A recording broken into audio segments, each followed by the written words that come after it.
Sejam bem-vindos. Meu nome é Daniel Tavares, sou professor adjunto do Departamento de Genética da UERJ e essa vai ser a nossa primeira aula de imunogenética. Ao todo teremos 4 aulas de imunogenética, sendo 2 aulas de genética de imunoglobulinas, uma aula de genética de TCR, que são os receptores de células T, e uma aula de genética de MHC, que é o complexo principal de histocompatibilidade. Como fonte de consulta, recomendo os livros de imunologia, como Imunologia Celular e Molecular do Abbas e o Imunobiologia do Janus. Particularmente, eu prefiro o Imunobiologia do Janus, mas ambos são excelentes livros. Então, vamos começar com a nossa primeira aula de genética de imunoglobulinas. Didaticamente, a nossa resposta imunológica é dividida em resposta inata e resposta adaptativa. A resposta inata, ela se caracteriza pela inespecificidade de sua resposta e pela rapidez da sua resposta. Os principais elementos da resposta inata são as barreiras físicas do nosso corpo, os fagócitos e proteínas séricas como proteínas do sistema complemento. No caso da resposta adaptativa, o principal elemento da resposta adaptativa são os linfócitos. E a principal característica dos linfócitos são os seus receptores. Cada linfócito vai possuir receptores com uma determinada especificidade. Nós vamos ter linfócitos B, que recebem esse nome porque eles são produzidos e já saem maduros da medula óssea, por isso recebe esse nome de linfócitos B. B é de bone marrow, medula óssea. E nós vamos possuir também linfócitos T. Linfócitos T, cujos precursores são produzidos na medula óssea, mas amadurecem no timo. T é de timo. Então, linfócitos T são linfócitos que amadurecem no timo. Tanto linfócitos B quanto linfócitos T, uma vez reconhecendo um determinado antígeno, vão proliferar e diferenciar em células de memória e células efetoras. O mecanismo efetor dos linfócitos B vai ser através da secreção de imunoglobulinas, secreção de anticorpos, com a mesma especificidade do seu receptor, que também é uma imunoglobulina, no caso é uma imunoglobulina de membrana. No caso, a imunoglobulina de membrana do linfócito B é o seu BCR, é o receptor de célula B. O receptor da célula T é chamado de TCR. Então, o mecanismo efetor dos linfócitos B vai ser através da secreção de imunoglobulinas, secreção de anticorpos, com a mesma especificidade do seu receptor, mesma especificidade do seu BCR, mesma especificidade da sua imunoglobulina de membrana. Já o linfócito T, o mecanismo efetor vai depender do tipo de linfócito T que foi ativado. Se for o linfócito T helper, linfócito T CD4, o mecanismo efetor dele vai ser através da secreção de citocinas, que vão modular o ambiente. No caso, se o linfócito T ativado for o linfócito T citotóxico, o mecanismo efetor dele vai ser um mecanismo citotóxico, induzindo a morte celular. Então, mais uma vez, o principal elemento da resposta adaptativa são os linfócitos e a principal característica dos linfócitos são seus receptores. No caso, o receptor do linfócito B é chamado de BCR, receptor de célula B, é uma imunoglobulina de membrana. No caso, o receptor do linfócito T é chamado de TCR. Cada linfócito, então, vai ter um receptor com uma determinada especificidade. E nós temos bilhões de linfócitos no nosso organismo. Então nós vamos ter diversidade nessa especificidade. E os linfócitos, uma vez sendo ativados, vão gerar células de memória.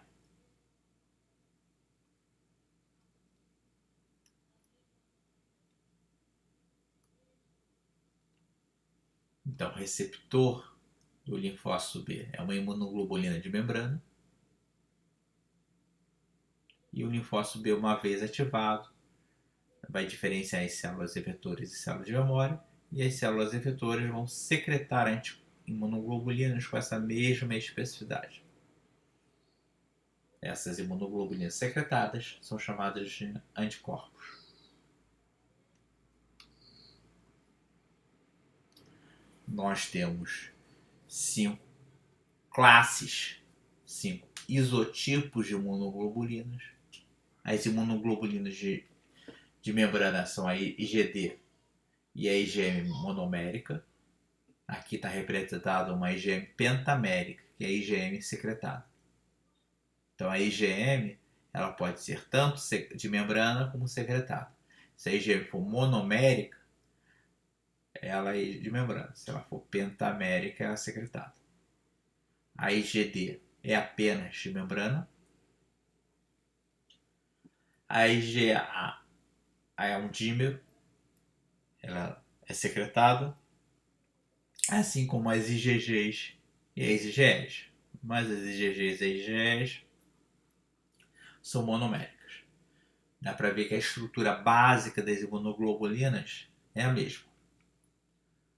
As imunoglobulinas são formadas por um par de cadeias leves e um par de cadeias pesadas, ligadas entre si por pontos de sulfeto.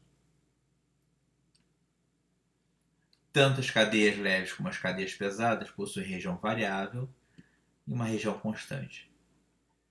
Essa região variável é justamente onde ocorre o contato com o antígeno, por isso a necessidade da variabilidade dessa região. Então a gente tem a região variável da cadeia leve, constante da cadeia leve, variável da cadeia pesada e constante da cadeia pesada.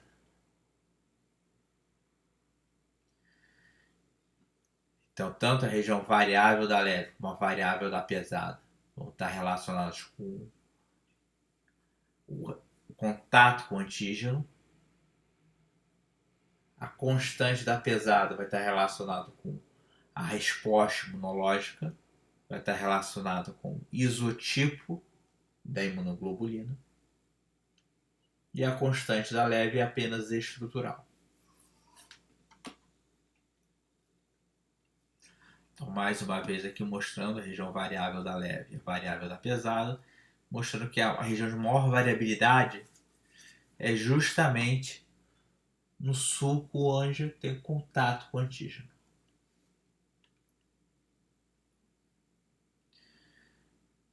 E a diversidade das imunoglobulinas nós chamamos de repertório. E o repertório das imunoglobulinas é de 10 a 13. Mas como esse repertório é gerado? Uma vez que nós temos apenas 25 mil genes. Esse repertório é gerado através de rearranjo gênico. Existe o dogma da genética, um gene e uma proteína, mas esse dogma não se aplica nas imunoglobulinas e TCR. Para gerar esse repertório, essa diversidade das imunoglobulinas, vai ocorrer rearranjo gênico. O rearranjo de segmentos gênicos V, D e J. O rearranjo de segmentos gênicos V, D e J vão formar o exon da região variável da cadeia pesada, e o rearranjo de segmentos V e J vão formar o hexon da região variável da leve.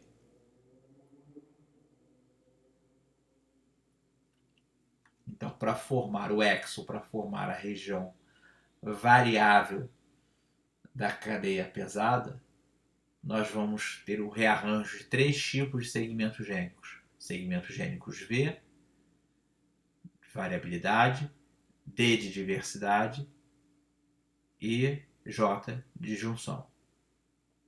Então vai ter o rearranjo de segmentos gênicos V, D e J. Primeiro um rearranjo entre D e J e depois o V com DJ. Para formar o exon da região variável da cadeia leve, a gente vai ter apenas um rearranjo gênico, de um segmento gênico V com um segmento gênico J.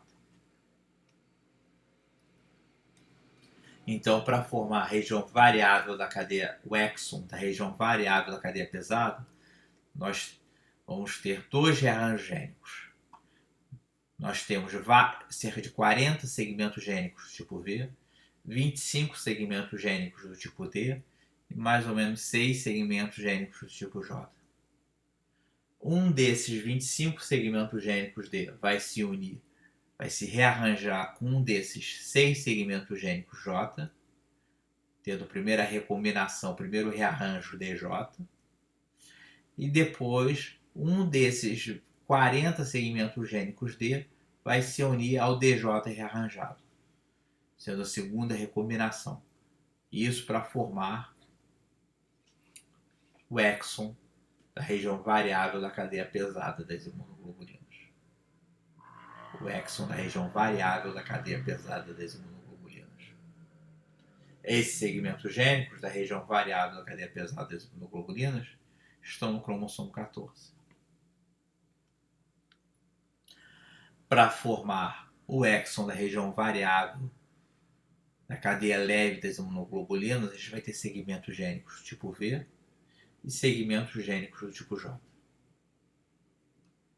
Um detalhe, nós temos 2 tipos de cadeia leve das imunoglobulinas. As imunoglobulinas podem ter cadeias leves do tipo kappa ou cadeias leves do tipo lambda. Os genes da região variável de kappa estão no cromossomo número 2. Os segmentos gênicos da cadeia leve tipo lambda estão no cromossomo número 22. Tanto kappa como lambda, nós vamos ter segmentos gênicos V e segmentos gênicos J. Em ambos os casos, nos 2 casos, um dos segmentos gênicos V vai se unir a um dos segmentos gênicos J.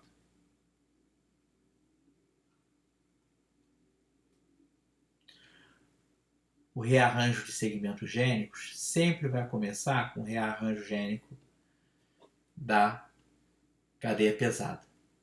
Então, sempre vai começar os 2 rearranjos para formar a região variável da cadeia pesada. Depois, ocorre o rearranjo dos segmentos gênicos para formar a região variável da cadeia leve. Normalmente, ocorre rearranjo da cadeia leve do tipo kappa. Se por acaso esse rearranjo não der certo, ele não for produtivo, nós temos 2 cromossomos número 2, então nós vamos ter 2 alelos com esses segmentos gênicos no cromo. Então, esse rearranjo, se ele não for produtivo, não der certo, esse rearranjo vai ocorrer no outro cromossomo número 2, nos outros genes da região variável da cadeia kappa. Se por acaso esse segundo rearranjo de cadeia leve também não for produtivo, aí ocorre o rearranjo do gene lambda, no cromossomo 22. É em um dos cromossomos 22. Um desses segmentos gênicos V vai se unir a um desses segmentos gênicos J. E se continuar não sendo produtivo, se continuar não dando certo, vai ocorrer esse rearranjo no outro cromossomo 22, no outro gene lambda. Isso a gente vai ver melhor no final da aula de hoje. Rearranjo produtivo e não produtivo.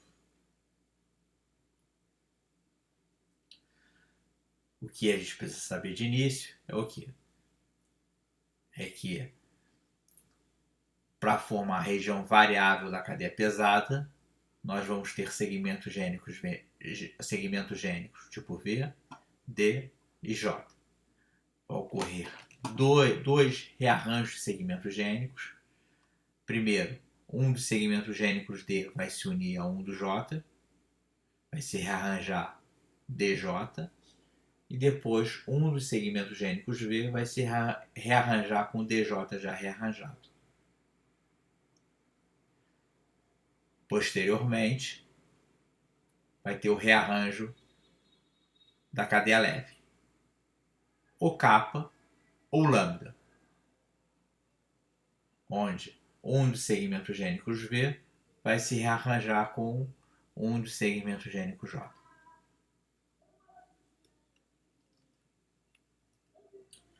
Então, o rearranjo ocorre sempre primeiro na região variável da cadeia pesada. Primeiro rearranjo é sempre DJ, um dos 25 segmentos gênicos D vai se unir a um dos 6 segmentos gênicos J.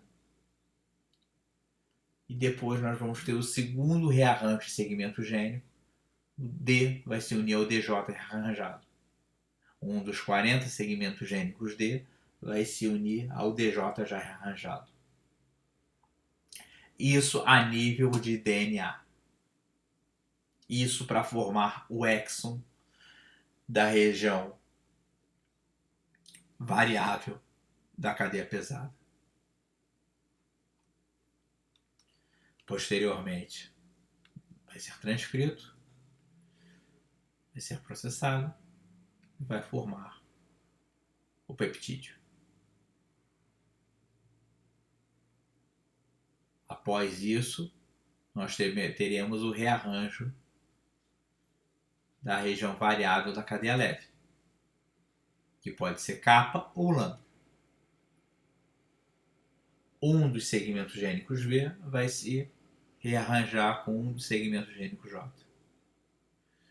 Então, para formar a região variável da cadeia leve, a gente vai ter apenas uma recombinação somática. Um rearranjo de segmentos gênicos, V com J, formando o exon da região variável da cadeia leve. Que será transcrito, e depois processado, e depois traduzido no peptídeo.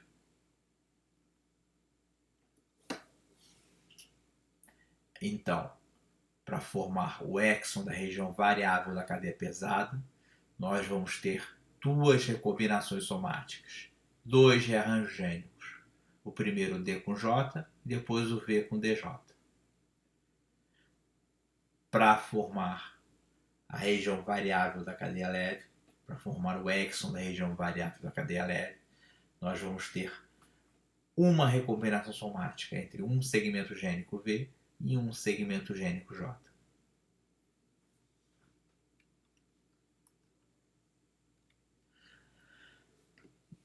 Mas como é que as enzimas responsáveis pela recombinação, elas reconhecem o que é segmento gênico? Bem, a gente vai ver daqui a pouco as principais enzimas da recombinação são as RAG1 e 2, né? As principais enzimas da recombinação, e elas reconhecem o que é segmento gênico através das sequências sinais de recombinação. Né? Com forma semelhante, né? Como é que a RNA polimerase 2 ela sabe o que é um gene? Uma RNA polimerase 2 ela reconhece, né, os nossos genes através das regiões promotores. Elas reconhecem as sequências consenso das regiões promotoras, ela sabe o que é uma região promotora, então ela sabe o que é um gene. Ela sabe onde é que inicia um gene. Então, de forma análoga, né, as enzimas responsáveis pela recombinação, elas reconhecem o que é segmento gênico através das sequências de sinal de recombinação. As sequências de sinal de recombinação consistem em um heptâmero, um espaçador e um nonâmero. Os heptâmeros são sequências consenso de 7 pares de bases. Os nonâmeros são sequências consenso de 9 pares de bases. E os espaçadores são sequências, né, de 23 pares de bases ou 12 pares de bases. Então, as enzimas responsáveis pela recombinação, elas vão reconhecer o que é segmento gênico através da sequência de sinal de recombinação. O heptâmero, né, o espaçador e o nonâmero. E o espaçador pode ser de 12 ou 23 pares de bases.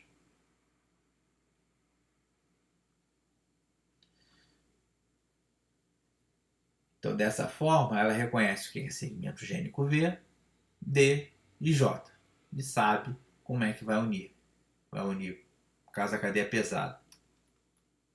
E sabe que para formar a cadeia pesada, ela vai unir um DJ e para formar, e depois vai unir o V com o DJ já rearranjado.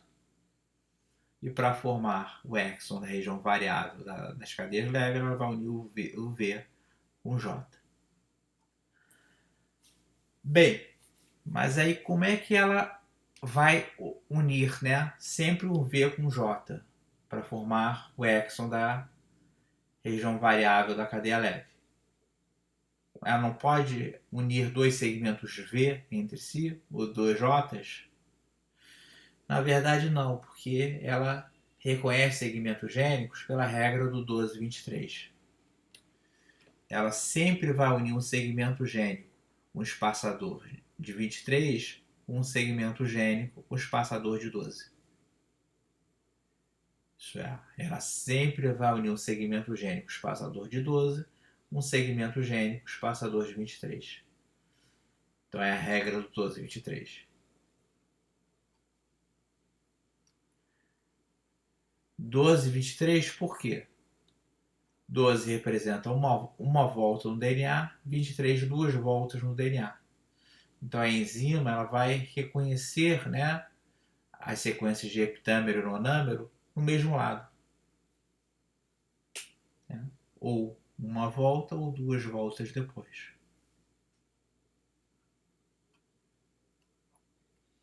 Então, por exemplo, na cadeia leve do tipo kappa, lambda, as sequências tal de recombinação dos segmentos gênicos V, todos eles têm espaçadores 23.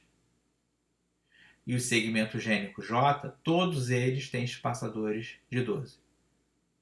Então sempre vai unir um V com J. No caso da cadeia kappa, todos os espaçadores dos segmentos gênicos V são espaçadores de 12.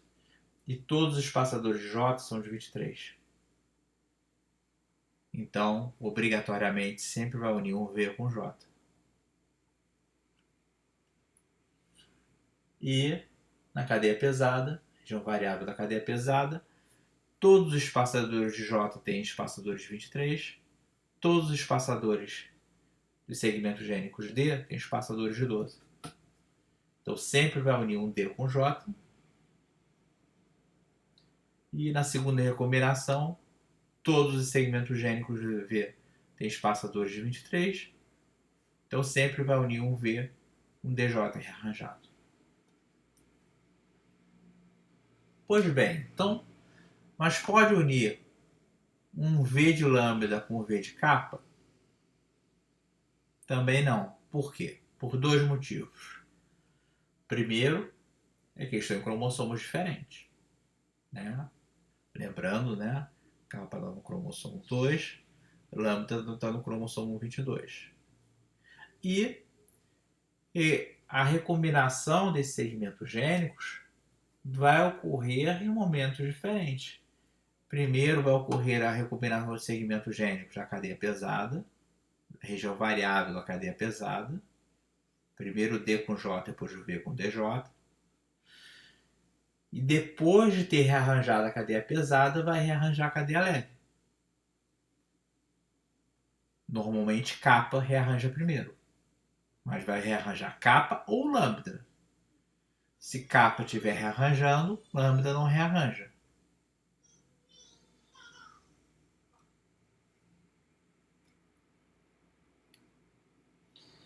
E como eles são recombinados? Bem, essa recombinação de segmentos gênicos, se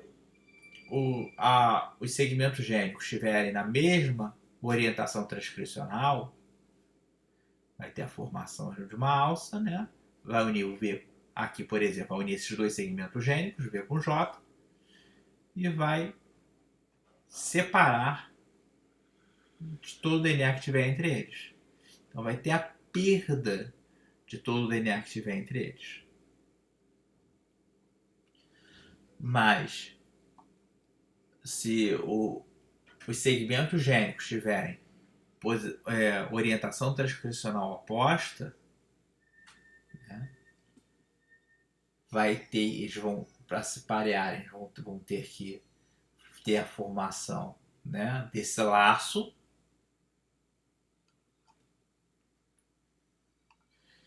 E quando juntar eles, olha só, vou seguir aqui o DNA. Juntou V com J.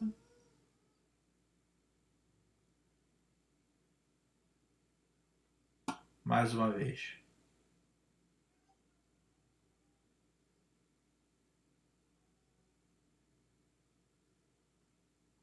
Se eles estiverem em orientação transcricional oposta, não vai ter a perda do DNA entre eles. Vai ter uma translocação. Mas não se preocupe com isso, tá? Porque na verdade, na prática, não faz diferença nenhuma. E quem é que são as enzimas responsáveis por essa recombinação de segmentos gênicos? São as recombinases, né? Nós temos RAG1 e RAG2, que são as principais enzimas que reconhecem, né, o que são os segmentos gênicos e o que elas fazem. Elas reconhecem o que são os segmentos gênicos através daquela sequência sinal de recombinação: heptâmero, espaçador e nonâmero. E pela regra 1223, vai reconhecer um segmento gênico espaçador de 12 com um segmento gênico espaçador de 23, vai aproximar eles entre si e vai provocar uma quebra de dupla fita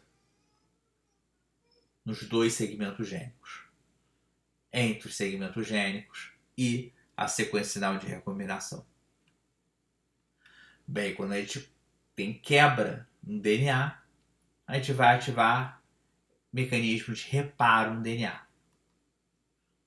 Lembrando, né, um mecanismo de reparo de quebra de dupla fita, né, nós temos a junção de pontas não homólogas, onde vão atuar as enzimas Cal70 e Cal80, que vão proteger contra novos danos.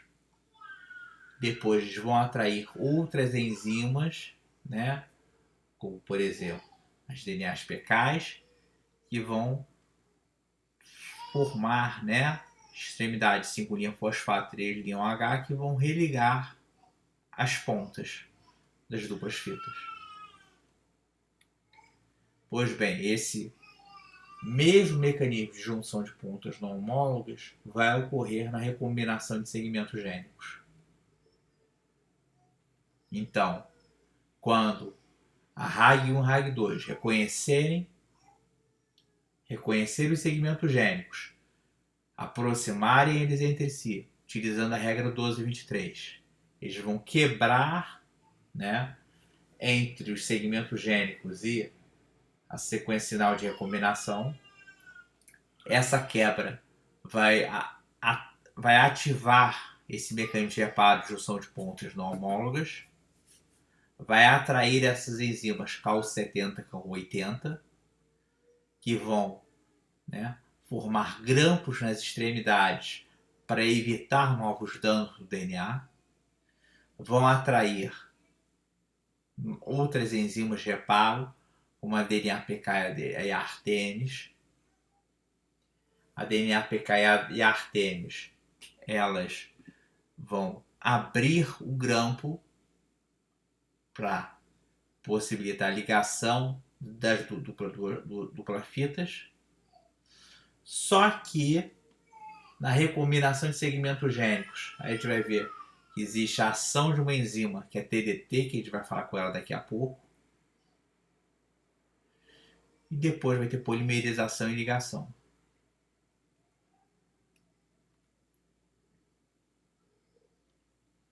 Então, a quebra de dupla fita pela RAG1 e RAG2 vai ativar mecanismos de reparo e vão promover a ligação, né, dessas duplas fitas, unindo esses segmentos gênicos.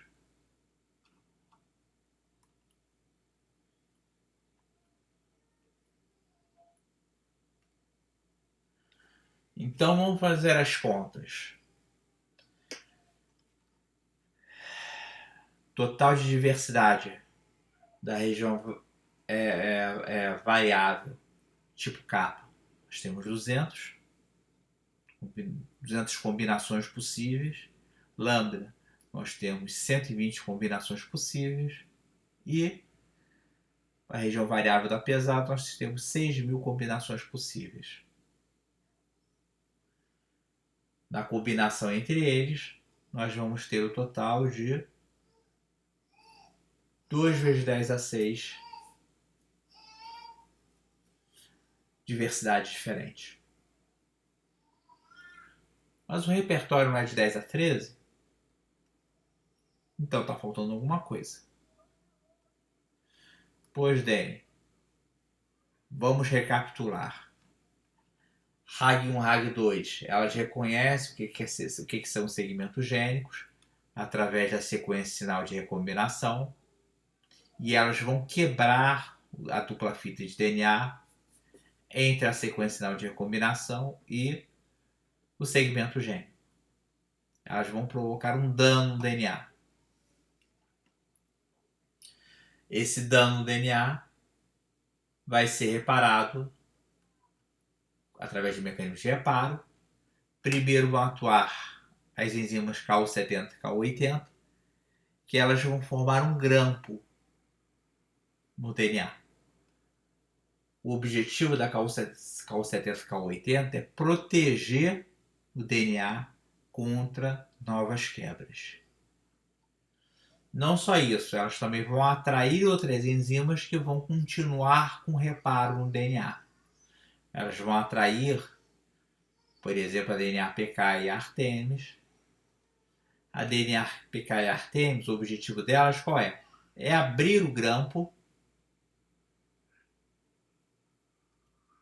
para facilitar a religação das fitas de DNA.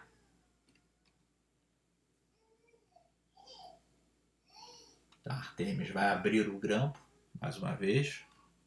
Olha só, a Artemis vai quebrar uma das fitas de um lado, a outra fita do outro lado, para facilitar a ligação das duplas fitas. Tá? Lembrando, Cal70, Cal80, DNA-PK, Artemis, são enzimas normais de reparo do DNA. Só que apenas nos linfócitos que estão amadurecendo vai atuar essa enzima, TDT. O que faz a TDT? A TDT ela vai adicionar ao acaso nucleotídeos em cada uma das fitas. Ela vai acrescentar nucleotídeos em cada uma das fitas ao acaso até que tenha complementaridade de bases. ela vai acrescentar, ela pode acrescentar meia dúzia de nucleotídeos e ter complementaridade, uma dúzia de nucleotídeos para ter complementaridade, ela vai adicionar até 20 nucleotídeos para que ocorra complementaridade. Uma vez tendo complementaridade, a TDT vai parar de atuar, vai atuar uma exonuclease que vai retirar os nucleotídeos que não parearam, os nucleotídeos a mais, extras, né? E depois, para completar os espaços aqui, vão atuar uma DNA polimerase. A DNA polimerase MI que vai completar utilizando o molde. E para finalizar, vai atuar uma ligase 4 e vai finalizar a ligação dos segmentos gênicos. Então, mais uma vez, RAG1 e RAG2, elas vão reconhecer o que são os segmentos gênicos. Pela regra do 1223, elas vão aproximar segmentos gênicos e vão quebrar entre o segmento gênico e a sequência sinal de recombinação. As RAG1 e RAG2 elas vão reconhecer o que são os segmentos gênicos pela sequência sinal de recombinação, vão aproximar utilizando a regra do 1223 e vão quebrar os segmentos gênicos entre os segmentos gênicos e a sequência sinal de recombinação. Vão provocar dano no DNA. A partir daí vão atuar mecanismos de reparo de quebra de DNA de dupla fita, como a DNA AKU70, AKU80 e a DNA PK e Artemis. A AKU70, AKU80, elas vão formar um grampo e vão proteger a extremidade da dupla fita de DNA para evitar novos danos e vão atrair a DNA PK e Artemis, que vão abrir o grampo para possibilitar a ligação das duplas fitas. Após isso, vai atuar a TDT. A TDT ela só vai atuar em linfócitos em amadurecendo. A TDT vai atuar apenas, né, para a recombinação de segmentos gênicos. A TDT ela vai fazer o que? Ela vai adicionar nucleotídeos ao acaso, até que tenha complementaridade. Então, a TDT ela vai adicionar nucleotídeos entre segmentos gênicos. A TDT ela vai criar esses nucleotídeos N. Ela vai criar essa diversidade juncional.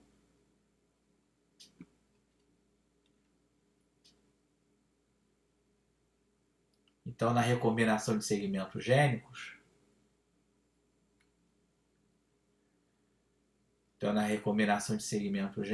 né, a gente vai ter recombinação, né?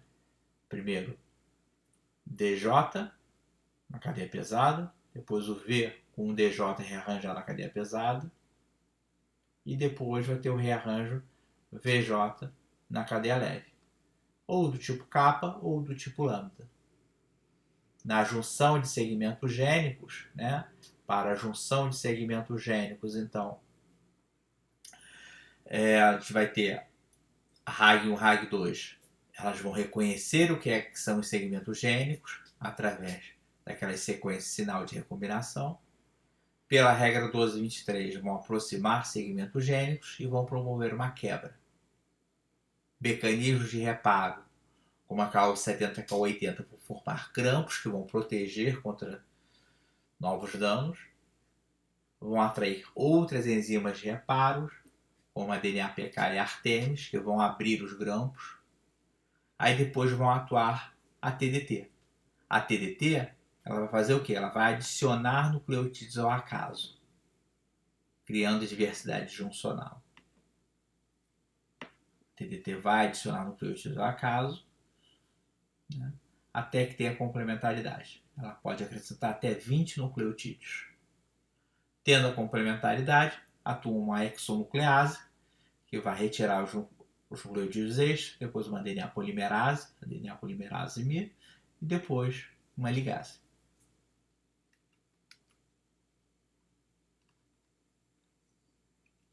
Então, a recombinação de segmentos gênicos primeiro ocorre DJ, na cadeia pesada, depois o V vai se arranjar com DJ, na região variável da cadeia pesada, então formou a cadeia pesada, e depois vai ter a rearranjo da cadeia leve.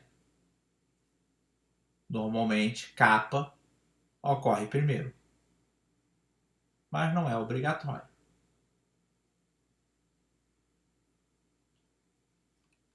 Ou vai ter rearranjo de kappa ou lambda.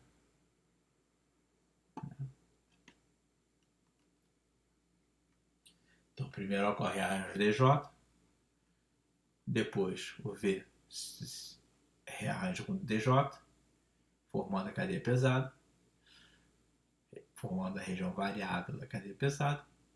Depois vai ter o rearranjo VJ da cadeia leve. O que acontece, né? Só lembrando, os genes da cadeia região variável da região variável da cadeia pesada, né? Os genes da cadeia pesada estão no cromossomo 14. Nós temos 2 genes de cadeia pesada, um em cada cromossomo 14. Se por acaso o rearranjo VDJ não for produtivo, não der certo, produzir uma proteína, um peptídeo, né, não funcional, vai tentar o rearranjo no outro cromossomo 14, no outro gene, né, de cadeia pesada. Uma vez sendo produtivo, dando certo, vai ter o rearranjo dos genes de cadeia leve. Se por acaso no segundo rearranjo de cadeia pesada também não der certo, a célula sofre apoptose.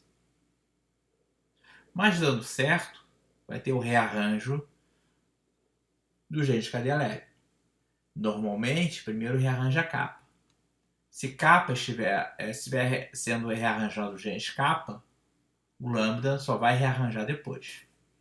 Então, primeiro tenta um gene de capa. Se der certo, ok.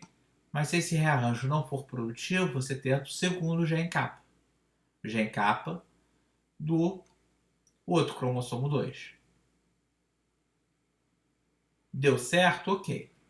Se não der certo, você desiste de capa e tenta o rearranjo no genes lambda, que estão no cromossomo 22. Se um dos genes lambda deu certo, ok. Mas se o rearranjo continua dando errado, você tenta no outro gene lambda. Deu certo? Ok, continua.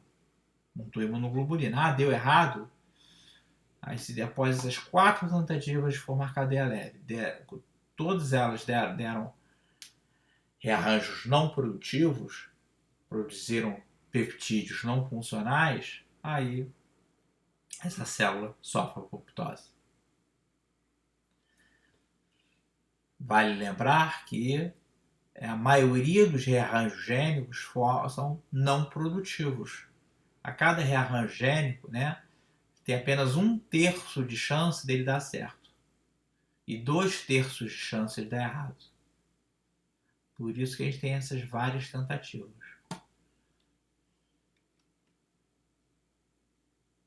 Tá? Um dos motivos de dar errado é justamente pela TDT, que vai adicionar nucleotídeos ao acaso, né? E lembrando que depois, né? E que ele isso vai ocorrer a nível de DNA, que depois vai ser transcrito, depois vai ser traduzido, né? E a tradução ocorre a leitura em códon. Se os nucleotídeos que estiverem sendo acrescentados, né, não forem acrescentados múltiplo de 3, vai proporcionar um erro de leitura, que vai proporcionar o quê? Durante a tradução, um término prematuro ou um término tardio da tradução. Então, por isso que apenas um terço dos rearranjos são produtivos a cada rearranjo.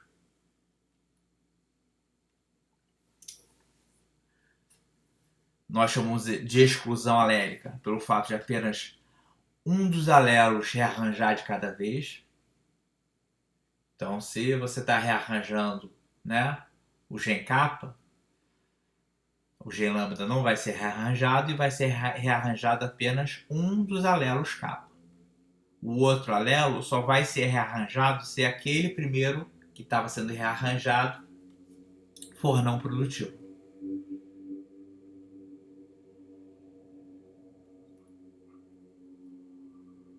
Isso é exclusão alélica. Apenas um dos alelos ele tem um rearranjo produtivo e é expresso. Tá. Isso aqui é exemplificado aqui, né? Essa ilustração. Nós, por exemplo, tem um coelhinho com imunoglobulinas, né? É isogênico, tá? Só tem um gene e esse gene é de imunoglobulinas amarela. E esse outro isogênico, né? Com essa imunoglobulina azulzinha aqui. O híbrido vai ter tanto, né, o alelo da imunoglobulina amarela como o alelo da imunoglobulina azul. Num cromossomo vai ter o alelo da imunoglobulina amarela e no outro cromossomo o alelo da imunoglobulina azul. Em cada linfócito, então, vai ter os dois alelos. Só que cada um só vai expressar um dos alelos, devido à exclusão alélica.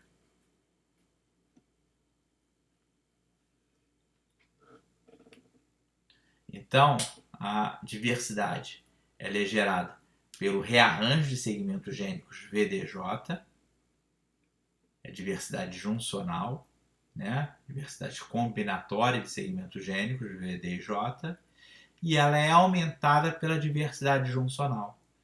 A diversidade juncional são aqueles nucleotídeos N que foram acrescentados pela TDT. São aqueles nucleotídeos N que foram acrescentados ao acaso pela TDT. Essa é a diversidade funcional. Então, a diversidade genética, né, ela é gerada principalmente por essas duas diversidades. A diversidade combinatória de segmentos gênicos, VDJ, e ela é aumentada pela diversidade juncional, que consiste nos nucleotídeos ao acaso acrescentados pela enzima TDT. E na resposta secundária, que a gente vai ver na próxima aula, né, a gente vai ter processo de hipermutação somática, que vai aumentar ainda mais essa diversidade. Aquela diversidade de 10 a 13, ela é gerada por essas duas diversidades aqui. A diversidade, o processo de hipermutação somática, a diversidade secundária, ela vai aumentar ainda mais essa diversidade. Então, a diversidade juncional pela combinação de segmentos gênicos nós temos na ordem de 10 a 6. A diversidade juncional consiste nos nucleotídeos acrescentados ao acaso pela TDT, na ordem de 10 a 7. E unindo essa diversidade e essa diversidade, né, multiplicando essas duas diversidades, a gente vai chegar na ordem de 10 a 13, o total de diversidade das imunoglobulinas.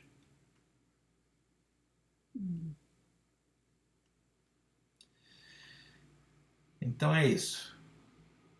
Na próxima aula, nós iremos ver a diversidade secundária no repertório das imunoglobulinas. Até a próxima.